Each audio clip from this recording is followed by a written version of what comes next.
Hai, bertemu kembali bersama saya Cikgu Zul dalam subjek Bahasa Melayu tahun 2. Assalamualaikum dan salam PDPR kepada semua murid-murid. Kita di tema 7, tajuk pertanian dan juga peternakan. Di bawah unit 21, rajin dan usaha tangga kejayaan. Bagi objektif pelajaran kita pada kali ini, murid dapat membaca, memahami dan mengenal pasti idea utama dan juga idea sampingan. Okey, murid-murid perlu melengkapkan latihan pada buku aktiviti jilid 2 Bahasa Melayu muka surat 61, 62, 63, 64 dan juga 65.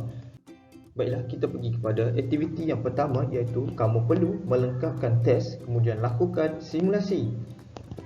Kita terus pada tajuk, iaitu bertajuk kolam kanvas ikan puyuh datuk. Di sini terdapat 3 gambar rajah berkaitan dengan kolam ikan puyuh. Okey, kita pergi pada dialog yang pertama, iaitu Rizan. Pertanyaan Rizan, apakah yang dibuat oleh datuk kamu? Kemudian Osman menjawab, datuk saya memasang kanvas untuk membina kolam ikan. Kemudian Rizan bertanya lagi, mengapakah dia memasang kanvas? Kemudian Osman menjawab pertanyaannya, dia memasang kanvas kerana ingin menternak ikan puyuh. Okey, ini adalah soalan berkaitan dengan kebat, kemahiran berfikir aras tinggi. Okey, kemudian Rizan bertanya, apakah ikan yang dipelihara oleh datuk kamu? Okey, Osman menjawab, ikan yang dipelihara oleh datuk saya ialah ikan puyuh. Kat atas ni dia dah tunjuk dah. Tajuk dia ada tengah menternak ikan puyuh. Kemudian soalan yang terakhir, Rizan bertanya, ikan itu dijual kepada siapa? Osman menjawab, ikan itu dijual kepada pengusaha dan pemborong ikan. Ikan puyuh ini akan dipasarkan di pasar raya dan juga pasar pagi di kawasan berdekatan. Baiklah, kita pergi kepada latihan seterusnya pada muka surat 62 dan juga 63. Okay, aktiviti 2, baca dan gariskan idea utama, kemudian kotakkan idea sampingan. Okey, apa itu idea utama dan juga idea sampingan? Idea utama ialah isi-isi penting yang terdapat di dalam sesebuah ayat ataupun karangan. Okey, apa pula maksud idea sampingan ni? Idea sampingan iaitu sesuatu idea yang perlu ditambah kepada ayat utama. Idea sampingan ini adalah bertujuan untuk melengkapkan lagi ataupun menyedapkan lagi sesuatu ayat. Okey, kat sini dia dah bagi contoh penternak lembu dan juga penternak yang berjaya. Okey, kat sini pun dia dah ada garis dah, kamu boleh lihat dekat muka surat 62. Okey, mari kita baca petikan dan lengkapkan idea utama dan juga idea sampingan. Okey, yang pertama, Musa pergi melawat gurunya Cikgu Rahim yang telah bersara. Kini beliau penternak lembu yang berjaya. Okey, idea utama dia penternak lembu. Idea sampingan dia berjaya. Okey, kita pergi pada perenggan kedua untuk isi yang kedua pula. Untuk idea utama yang kedua, Cikgu Rahim pernah menghadapi masalah kekurangan bekalan rumput. Oleh itu, beliau menanam rumput untuk lembu-lembunya sendiri. Okey, apakah idea utamanya? Okey, idea utama adalah menghadapi masalah. Kemudian idea sampingan dia, okey, hadapi masalah sebab apa? Kekurangan bekalan rumput. Okey, seterusnya Cikgu Rahim menanam rumput Bali secara hidroponik. Rumput ini ditanam tanpa tanah. Jadi rumput ini bebas daripada bahan kimia. Okey, apakah idea utamanya? Okey, menanam rumput Bali. Idea sampingan secara hidroponik. Okey.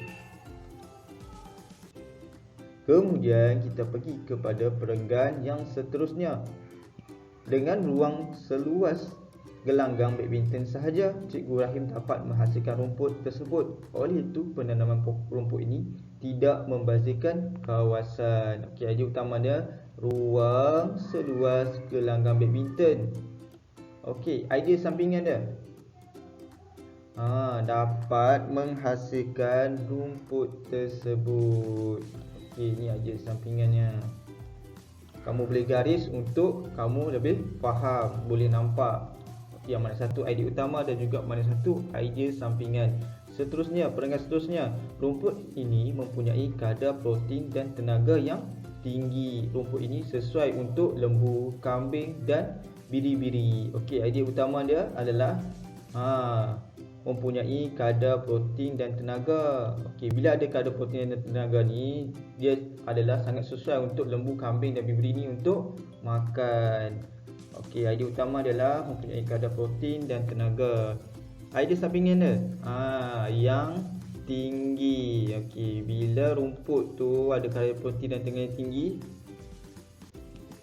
lembu, kambing dan biri akan jadi lebih sihatlah. Banyak isi, banyak dagingnya. Okey.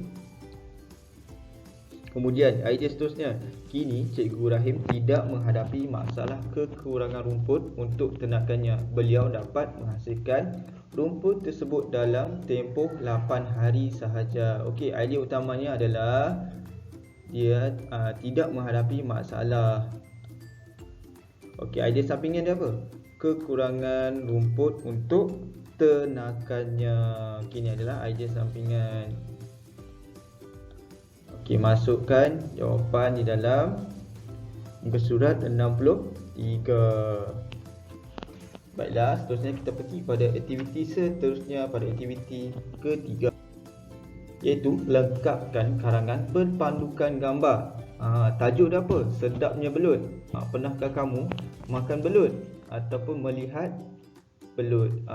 Okey, ni ada 4 gambar raja. Okey, gambar yang pertama, gambar yang kedua, gambar yang ketiga dan juga gambar yang keempat. Gambar yang pertama ni dia tengah masukkan belut dalam tong air. Yang kedua ni belut ni duduk dalam akuarium, dia tengah berenang dalam akuarium dengan sukarianya. Okey, yang ketiga, nasib belut ni apa? Jadi menu.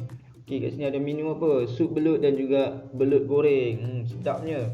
Kemudian yang keempat, belut ni dimasak oleh chef ataupun tukang masak. Okey, mari kita lengkapkan ayat perenggan di sebelah. Okey. Rizal, pengusaha belut. Dia menternak belut di kawasan rumahnya sahaja. Belut itu dijual di kedai makan neneknya. Mula-mula dia membeli tong yang diperbuat daripada plastik. Dia meletakkan tong itu. Tong itu ni tong. Tong apa ni? Apa jawapan sesuai? Okey, dia meletakkan tong itu dengan berisikan air. Okey. Dia memasang jaring pada tong supaya belut tidak keluar. Seterusnya dia melepaskan apa? Melepaskan belut tersebut. Nampak dia lepaskan belut ni. Dia letak dalam kawasan yang lebih besar. Okey. Ke dalam tong itu, dia juga memasang motor air agar belut mendapat udara yang secukupnya. Okey, seterusnya apabila belut sudah besar, dia melepaskan belut itu. Yang kedua ni, dia lepaskan belut ke mana? Okey, ke dalam akuarium di kedai neneknya. Selepas itu pelanggan akan memilih belut yang hendak dimakan. Okey, pelanggan yang dikehendakinya apa dia? Pelanggan memberikan belut itu kepada tukang masak. Okey, apa dia buat? Tengok gambar nombor 3 tu. Dia sedang memilih menu. Ni menu, memilih menu masakan yang dikehendakinya. Pelanggan memberikan belut itu kepada tukang masak. Seterusnya tukang masak akan buat apa? Dia dapat menu, dapat order. Dia akan memasaklah. Akan memasak mengikut jenis masakan yang dipesan oleh pelanggannya seperti sup atau masakan pedas. Apa? Okey, garisan jawapan dia, berasa puas kerana dapat memilih dan makan belut yang berkhasiat. Okey, pelanggan berasa puas. Nampak? Gambar dia tengah seronok tengah tunggu makanan masakan belut. Rizal sangat gembira kerana hasil belutnya dapat memajukan restoran neneknya juga. Okey, baiklah, ini adalah jawapan yang dibincangkan dan kamu perlu melengkapkan jawapan di dalam muka surat tersebut.